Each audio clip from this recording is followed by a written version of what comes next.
इसको एग्जाम्पल से समझिए। ऐसे भी नेशनल इनकम सबसे अधिक समझने वाला टॉपिक है।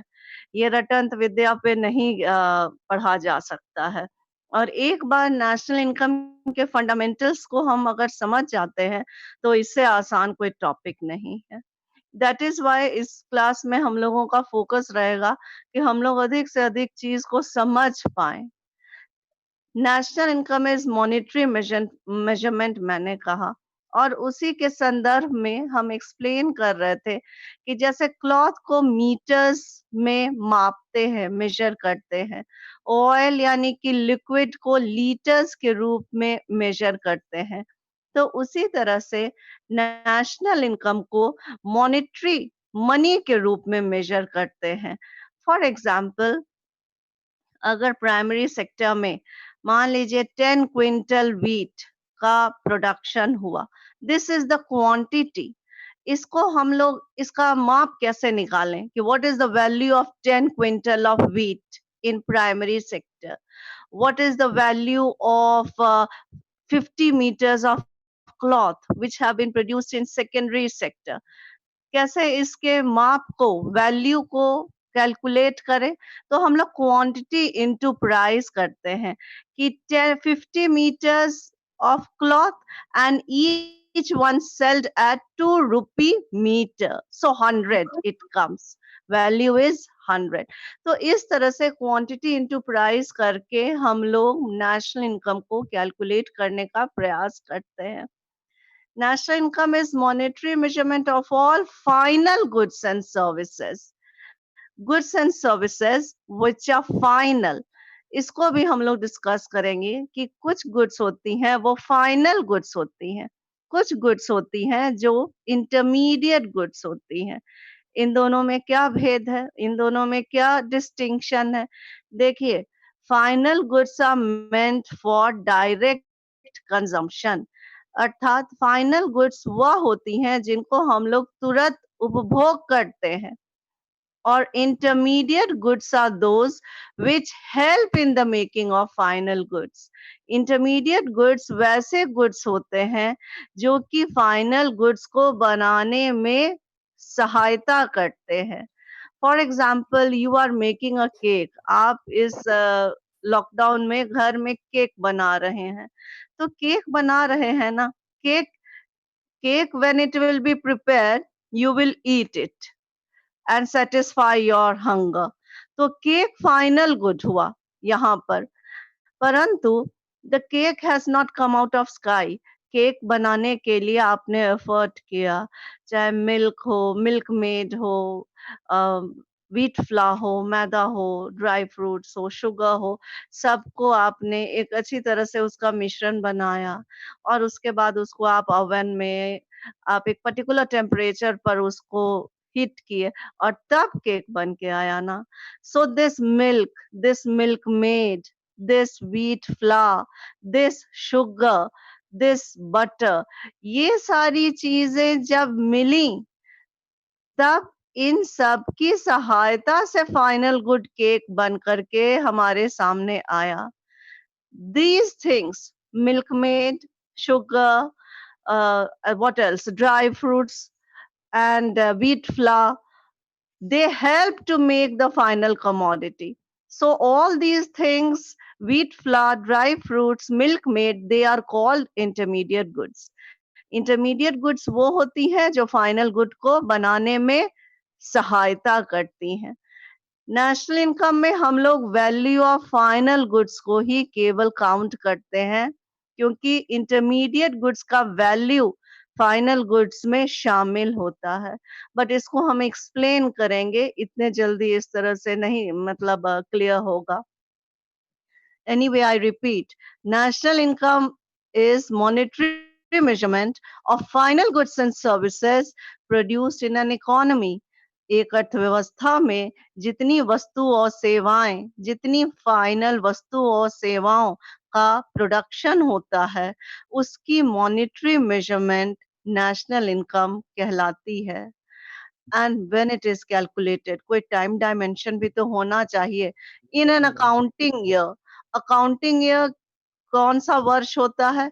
1 April like 1st of April 2020 till 31st of March 2021, जिस दिन बैंक क्लोजिंग डे गुड। होता है 31 मार्च को। आज के वर्ष, इस करंट ईयर, इस वर्ष का 1st ऑफ अप्रैल, 1 अप्रैल 2020 से लेकर के 31 मार्च 2021 ये अकाउंटिंग ईयर कहलाता है। ठीक है? तो इसी में राष्ट्रीय आय की गणना की जाती है। Okay. Apart from this, we can note down that includes NFIA, Net Factor Income from Abroad. कुछ लोग भारतीय हैं परंतु वो बाहर रहते हैं।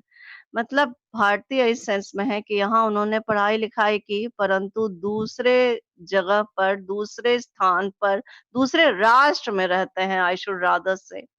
अब जब वो दूसरे राष्ट्र में रहते हैं, they are living abroad. So when they are living abroad, they are earning over there as a doctor, as a banker, as a what you say, as an engineer, as an accountant. बाहर में Canada में कोई रह रहा है, कोई Australia में रह रहा है, यहाँ पढ़ा लिखा पर बाहर जाकर के रह रहा है। But one thing you remember, temporary रूप से रह रहा है, टेम्पररी। इसको नॉर्मल रेसिडेंट जब हम लोग डिस्कस करेंगे तब ये परिभाषा का ये जो पार्ट है ज्यादा क्लियर होगा। He is residing over there in for a temporary period of time, पर वो अपने इनकम का एक हिस्सा यहाँ भेजता है। Okay. Net factor income from abroad, it contains three things which we will mention below. बहुत ज्यादा चीज अगर शुरू में ही बताएंगे तो फिर वो कॉम्प्लेक्स हो जाएगा और टफ लगने लगती है चीज। इसलिए धीरे धीरे करके कुछ कुछ चीज को इंट्रोड्यूस करेंगे। Please note down at least the definition. Write down, children. National income. National income is monetary measurement.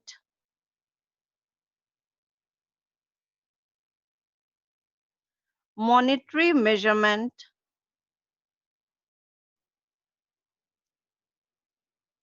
of all final goods. Of all final goods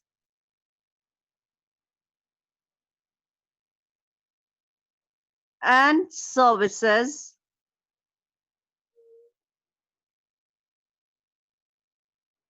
and services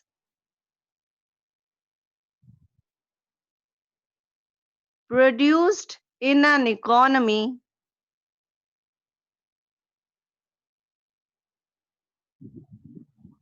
produced in an economy in an accounting year.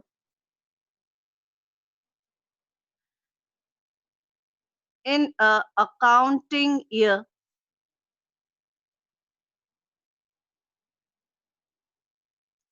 It also includes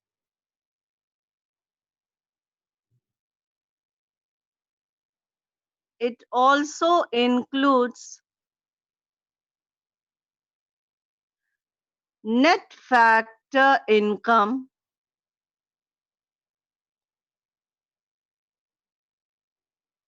from abroad.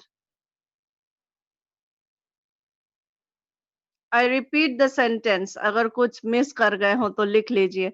National income is monetary measurement of all final goods and services produced in an economy in an accounting year. It also includes net factor income from abroad. बहुत सीधे simple वाक्य में national income what it is, national income है monetary measurement. हमारे जितने भी sectors हैं, primary, secondary, tertiary, तो उसमें जो प्रोड्यूस होता है, जो आउटपुट जनरेट होता है, चाहे वो प्राइमरी सेक्टर का अनाज हो, चाहे सेकेंडरी सेक्टर का मिल में बने कपड़े हों, या टर्शरी सेक्टर में टीचिंग हो, लॉ हो, मेडिसिन हो, इंटरनेट सर्विसेज हो, तो जो भी आउटपुट जनरेशन हो रहा है, उसकी मनी के टर्म्स में गणना अर्थात कैलकुलेशन की जाती है। और ये एक पर्टिकुलर अकाउंटिंग ईयर में, ये टाइम पीरियड है एक अकाउंटिंग ईयर, 1 अप्रैल 2019 तो वो अंत होगा 31 मार्च 2020। ये अकाउंटिंग ईयर है। फिस्कल ईयर भी इसको कहा कहा जाता है। तो this is national income.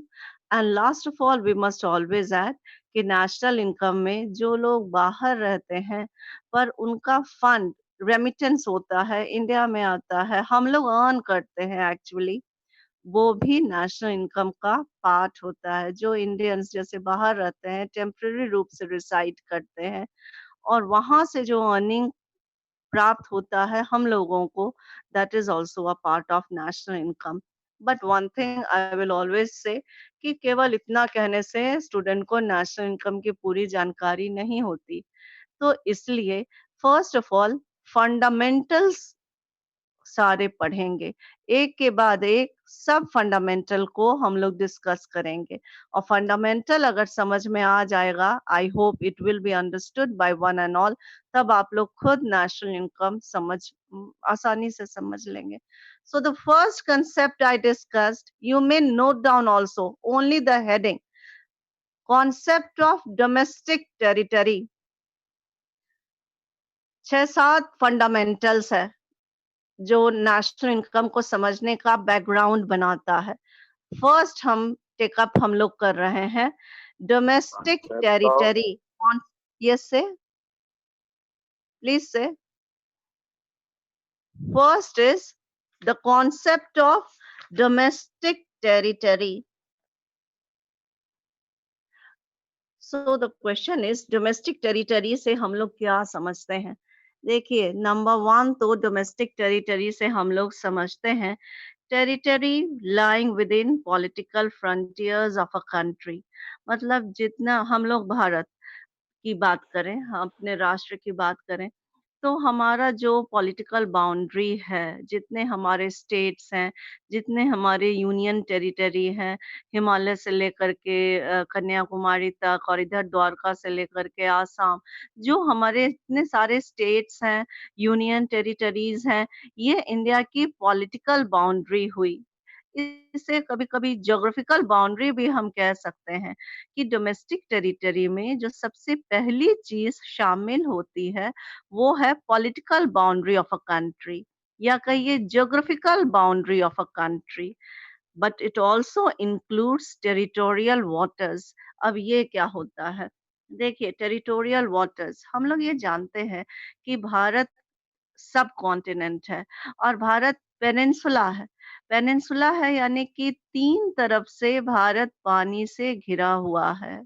On the western coast Arabian sea, eastern coast bay of Bengal और डाउन इंडियन ओशन है। तो देखिए, इंटरनेशनल अग्रीमेंट होता है और जिस तरह से हमारी जमीन मतलब पॉलिटिकल बाउंड्री हमारा भूमि कहलाती है, इतने सारे स्टेट्स और यूनियन टेरिटरी ये भारत का हिस्सा है।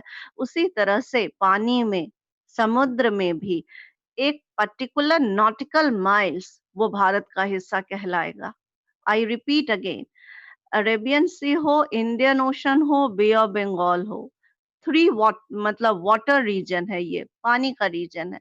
परंतु ये अंतरराष्ट्रीय अग्रीमेंट होता है और एक पर्टिकुलर नॉटिकल माइल्स, जैसे हम लोग जब ट्रैवल करते हैं, आप पटना से बक्सर जा रहे हैं तो कहते हैं ना कि ओके इतना किलोमीटर अभी बक्सर पहुंचने में, आरा पहुंचे तो इतना किलोमीटर अभी और बाकी है बक्सर पहुंचने में। तो जिस तरह से किलोमीटर्स में हम लोग भूमि की डिस्टेंस को मापते हैं, तो सागर पानी के डिस्टेंस को, स्पेशली सागर में हम लोग नॉटिकल माइल्स बोलते हैं। तो कुछ नॉटिकल माइल्स का हिस्सा, ये तीनों जो पानी का एरिया है ना, उसका भी पार्ट क्या कहलाएगा? इंडिया की डोमेस्टिक टेरिटरी कहलाएगा। Okay, I hope it is understandable. Political boundary including sea territory, या कहिए territorial waters. Political boundary is are states and union territory, और पानी का भी कुछ हिस्सा भारत का डोमेस्टिक टेरिटरी का पार्ट होता है। अब इसीलिए व्हाट यू सी, जैसे इस पर्टिकुलर पार्ट में अरेबियन सी का जो पार्ट है, या बे ऑफ बंगाल का जो पार्ट है, या इंडियन ओशन का जो पार्ट है, जो इंटरनेशनल अग्रीमेंट के द्वारा जैसे भारत का उतना नॉटिकल माइल्स इंडिया की डोमेस्टिक टेरिटरी कहलाता है, वहां पर अगर हमारे फिशरमैन, हमारे मछुआरे जाकर के फिशिंग नेट अपना लगाते हैं, वहां से फिशिंग करते हैं, मछली पकड़ते हैं, या कोई रिफाइनरी वहां पर अपना एक्सकवेशन, ऑयल का खनन करने के लिए वहां पर जेटीज लगाती है, जैसे कच्छ एरियाज में या बॉम्बे हाई में, वहां पर जो पानी का हिस्सा है, अरेबियन सी का हिस्सा है जो हमारा है, तो वहां पर जेटीज लगाएंगी, या oil and gas, natural gas rigs होता है। मेरे कहने का अर्थ है कि जो भी इक्विपमेंट्स लगाए जाते हैं समुद्र में तेल का खनन करने के लिए, जो पार्ट हमारा कहलाएगा, इंडिया का डोमेस्टिक टेरिटरी कहलाएगा, ये भी डोमेस्टिक टेरिटरी भारत का है। So, in one word, some part of territorial water is also part of domestic territory of the country.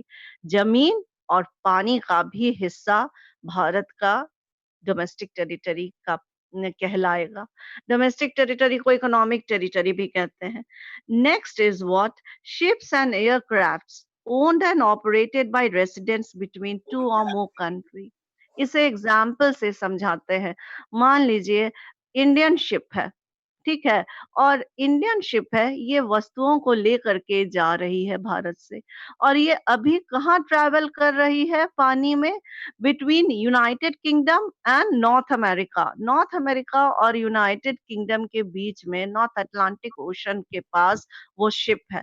अब देखिए, ये भारत के भौगोलिक तो बहुत दूरी है, कहाँ इंडिया एशिया में, और कहाँ नॉर्थ अमेरिका और इंग्लैंड, और वो नॉर्थ अटलांटिक ओशन में हमारी शिप जा रही है। That ship is part of domestic territory of India.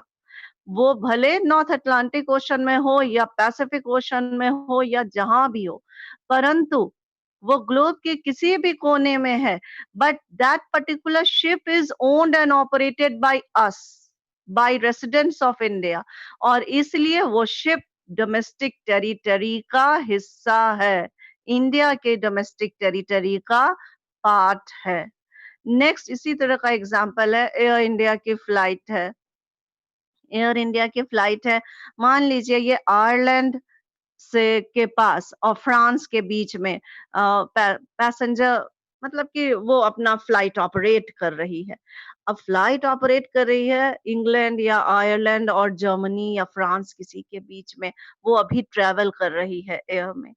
वो जगह हमारे भारत से तो दूर है, परंतु वो एयर इंडिया की फ्लाइट है ना, it is owned and operated by home? Tell me children, Air India की फ्लाइट किसके द्वारा ओन्ड होगी और ऑपरेटेड होगी? बताइए प्लीज एनीवन। सेंट्रल गवर्नमेंट के द्वारा। इसके द्वारा? Central government. हाँ, वेरी गुड, इंडियन मतलब सेंट्रल भारत के गवर्नमेंट। द्वारा वो ओन्ड एंड ऑपरेटेड यस है। मैम, यस, इंडियन आपने सेंट्रल बोलोगे गवर्नमेंट। तो मुझे भी मोटिवेशन मिलेगा। हाँ, एयर इंडिया की फ्लाइट भले वो अमेरिका के ऊपर चल रही हो, फ्लाइट ऑपरेट कर रही हो, but it is owned and operated by Indians, so it is a part of domestic territory of which country? India. तो डोमेस्टिक टेरिटरी जब हम लोग शब्द यूज करते हैं, उसके मायने इतने सारे होते हैं। Apart from this, fishing vessels की बात तो बता ही दिए। Last is embassies, consulates and military establishment. इसको भी एग्जाम्पल से समझते हैं। कभी दिल्ली जाइएगा तो चाणक्यपुरी का एरिया है, और चाणक्यपुरी का एरिया है, वहां पर एम्बेसीज ही एम्बेसीज है। मतलब देखिए, जैसे श्रीलंका की एम्बेसी नई दिल्ली में स्थित है, ठीक है, एम्बेसी सारे कंट्रीज की एक दूसरे जगह रहती है ना, तो श्रीलंका की एम्बेसी नई दिल्ली में स्थित है, अमेरिका की एम्बेसी नई दिल्ली में स्थित है, अफ्रीका की एम्बेसी नई दिल्ली में स्थित है। तो ये जो श्रीलंका की एम्बेसी न्यू दिल्ली में है ना, ये एक्चुअली किसके डोमेस्टिक टेरिटरी का हिस्सा होगी? श्रीलंका के। अमेरिका का जो एम्बेसी यहाँ स्थित है नई दिल्ली में, वो किसकी डोमेस्टिक टेरिटरी का हिस्सा है? अमेरिका का। Yes, very good, so you are following. और इसी तरह से भारत की एम्बेसी लंदन में स्थित है, भारत की एम्बेसी श्रीलंका में स्थित है, वो किसकी डोमेस्टिक टेरिटरी का हिस्सा हुआ? भारत का। Okay, Indian embassy located in London, Indian embassy located in America, Indian embassy located in Sri Lanka, Indian embassy located in Australia. They are part of India's domestic territory. Similarly, other side of the coin is Africa's embassy located in New Delhi, Sri Lanka's embassy located in New Delhi, Mozambique's embassy located in New Delhi are belonging to the domestic territory of their country. इसको तोड़ के बताएं कि श्रीलंका की embassy जो नई दिल्ली में है, वो श्रीलंका के डोमेस्टिक टेरिटरी का हिस्सा हुआ, और हमारी एम्बेसी जो श्रीलंका में है, वो Indian embassy located in Sri Lanka is a part of domestic territory of India. तो ये सब चीजें क्लियर होनी चाहिए। और इसी तरह से कॉन्सुलेट्स होते हैं, मिलिट्री एस्टैब्लिशमेंट्स होते हैं, ये भी इसी तरह से ट्रीट किए जाते हैं कि हमारा मिलिट्री एस्टैब्लिशमेंट कहीं दूसरी जगह सर्व कर रहा है, तो वो एक्चुअली हमारे डोमेस्टिक टेरिटरी का हिस्सा हुआ, इत्यादि। Anyways, so I hope you understand the meaning of domestic territory of a country. Please write down in very brief, क्योंकि बहुत सारे कॉन्सेप्ट हैं। Where you have written domestic territory of a country, please write domestic territory includes domestic territory includes number 1, territory lying within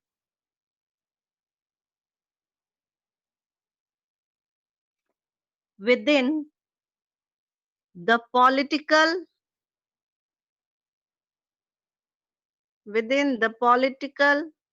frontiers, या boundary भी लिख सकते हैं, within the political boundary या frontiers of a country,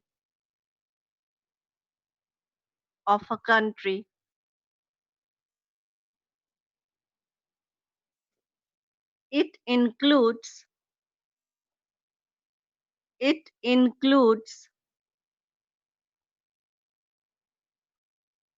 territorial waters also,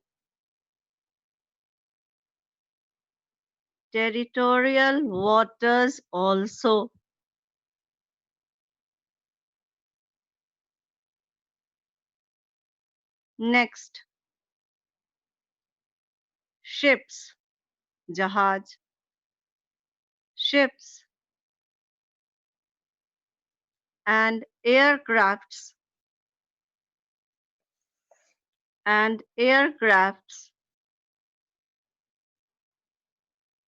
owned and operated by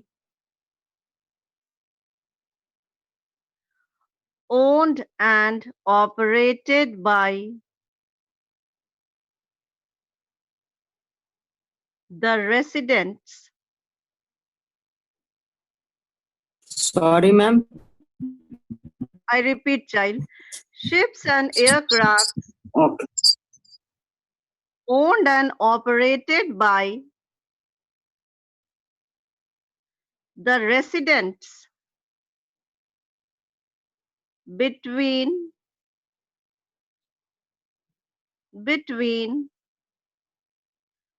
two or more countries, between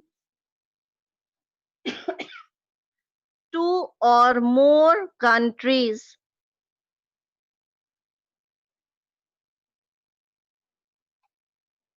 Next,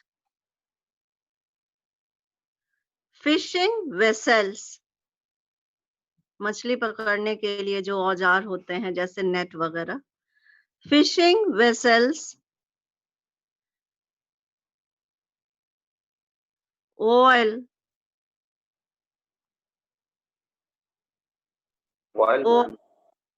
oil, तेल, oil and natural gas rigs, ये सब खनन करने के लिए, समुद्र से निकालने के लिए.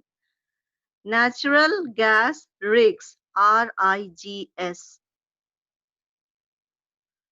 Fishing vessels, oil and natural gas rigs, and floating platforms.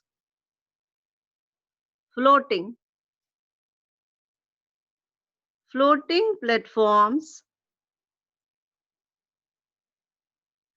operated by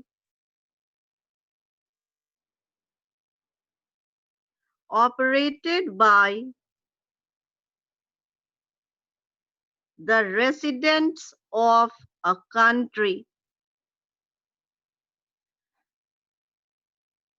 Operated by the residents of a country in the international waters.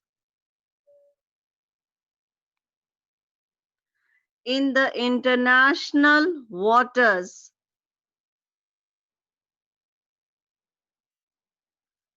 Or engaged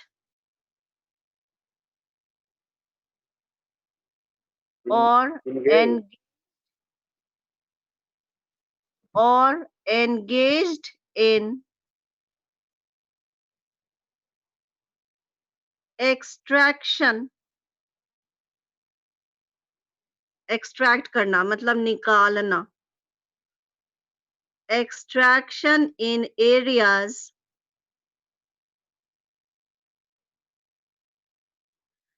where the country has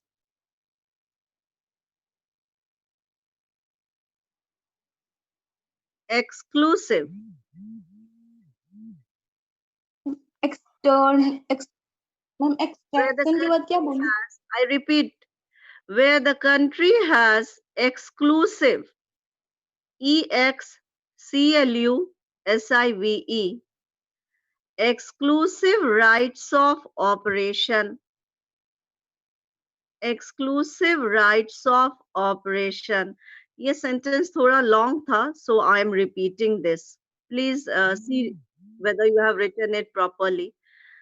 Fishing vessels, oil and natural gas rigs, and floating platforms operated by the residents of a country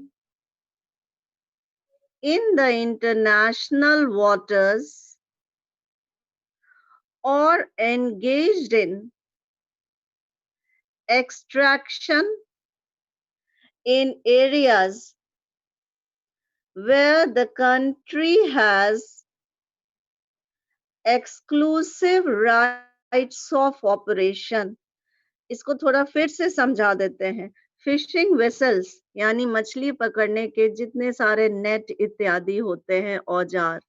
oil, natural gas, rigs यानी तेल का खनन करने के लिए जो भी rigs बनाए जाते हैं या कहिए समुद्र में लगाए जाते हैं. फ्लोटिंग प्लेटफॉर्म्स किनके द्वारा ये चालित है, ऑपरेटेड है? By residents of a country, हमारे द्वारा। वेयर इन इंटरनेशनल वाटर, अंतरराष्ट्रीय समुद्र, समुद्र अंतरराष्ट्रीय क्षेत्र हुआ, तो अंतरराष्ट्रीय पानी में, और एंगेज्ड इन एक्सट्रैक्शन, या ये सारी चीजें तो लगी हुई हैं पानी में, या हम लोग एक्सट्रैक्ट कर रहे हैं, तेल को निकालने का प्रयास कर रहे हैं, खनन कर रहे हैं। Where the country has exclusive right, exclusive right यहाँ किस संदर्भ में लिखा जा रहा है? कि जहां जैसे भारत को एक्सक्लूसिव राइट दिया गया है कि केवल आप और आप ही ये राइट इंजॉय कीजिएगा कि यहाँ से तेल को निकाल सकते हैं या फिशिंग वेसल्स यहाँ पर लगा सकते हैं। That is why it is mentioned exclusive rights of operation. Now the last thing you note down, embassies,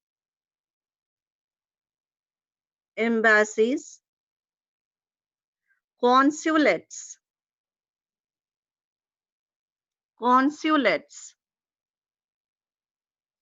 उसी में मैम, yes, say embassies. उसी में लिखे। I can't get your voice. क्या दिक्कत हो रही है? Any problem? Ma'am line change है, उसके साथ लिखना है। Yeah, this is the last उसी में point. लिखना है, Yes, this is the last उसी में point. लिखना है। हाँ, domestic territory का ही ये part है।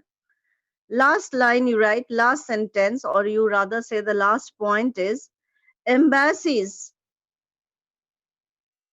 consulates, CONSULATES,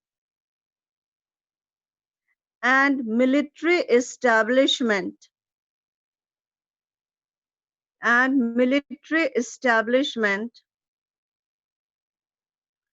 of country located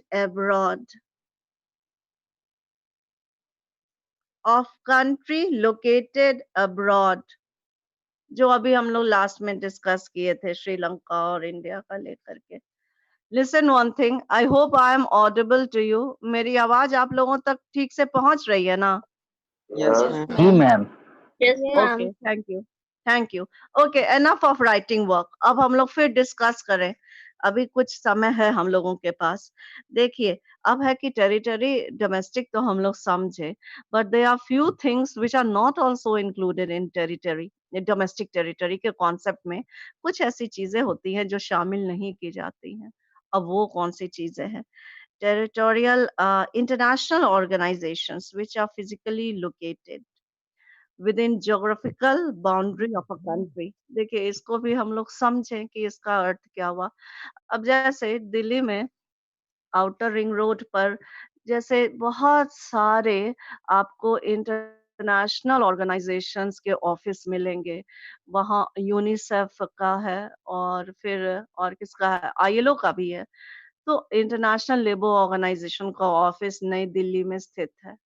अब ये है तो नई दिल्ली में स्थित, परंतु ये किसी भी राष्ट्र का हिस्सा नहीं होता है, किसी भी राष्ट्र के डोमेस्टिक टेरिटरी का हिस्सा नहीं होता है। इसके कहने का अर्थ क्या है? तो वह किसका हिस्सा है? That is called international area. वो area, I repeat so that I am crystal clear. देखिए, नई दिल्ली इंडिया का कैपिटल है, तो इंटरनेशनल लेबर ऑर्गेनाइजेशन जैसे आईएलओ है, उसकी ऑफिस न्यू दिल्ली में स्थित है। अब आईएलओ न्यू दिल्ली में स्थित है ना, परंतु ये इंडिया की डोमेस्टिक टेरिटरी का पार्ट नहीं हुआ, क्योंकि ये तो एक प्रकार की अंतरराष्ट्रीय संस्था है, और इसीलिए ये कहाँ का हिस्सा, किस क्षेत्र का हिस्सा कहलाता है? ये इंटरनेशनल एरिया का हिस्सा कहलाता है, अंतरराष्ट्रीय क्षेत्र का हिस्सा कहलाएगा आईएलओ का ऑफिस। ये कोई पर्टिकुलर कंट्री, ये हमारे कंट्री का डोमेस्टिक टेरिटरी का पार्ट नहीं कहलाएगा। So this also we should remember that international organizations, they are physically located in India. Their office is working in India, but it is not a part of domestic territory of India. It is a part of whose territory?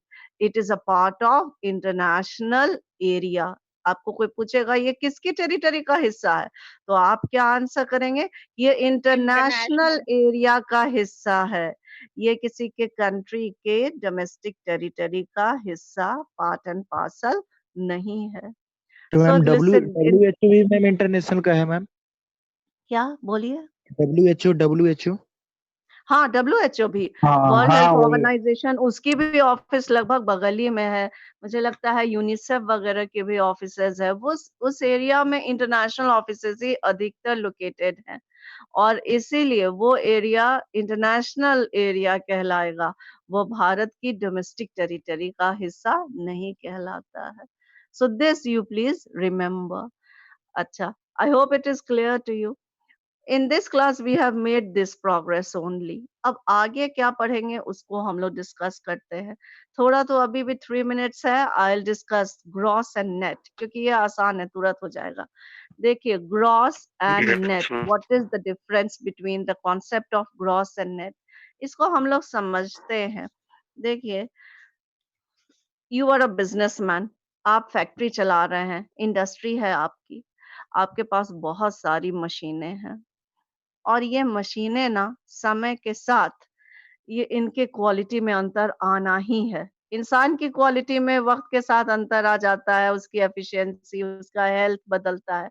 तो ये तो machine ही है, इसकी quality, इसकी गुणवत्ता, इसकी efficiency में अंतर आएगा ही। तो हो सकता है कि आपकी मशीन जो आपके उद्योग में है लगी हुई, वो टूट जाए, फूट जाए, जिसे कहते हैं इंग्लिश में नॉर्मल वेयर एंड टेयर। घर में भी अगर एक स्विंग मशीन है, तो उसको भी ऑयलिंग करना पड़ता है, तभी वो स्मूथ चलेगी, नहीं तो चलाना मुश्किल हो जाएगा। तो आप तो बिज़नेसमैन हैं, आपके पास तो हज़ारों मशीनें हैं, तो उस मशीन को वक़्त के साथ उसकी ऑयलिंग की ज़रूरत होगी, उसकी रिपेयरिंग की ज़रूरत होगी, क्योंकि वो टूट जाएगी, फूट जाएगी, उसका क्वालिटी डेप्रिशिएट करेगा, यानी उसकी गुणवत्ता में कमी आएगी। इसके साथ-साथ हो सकता है कि ये मशीन पुरानी ही पड़ जाए, what we call in English obsolete,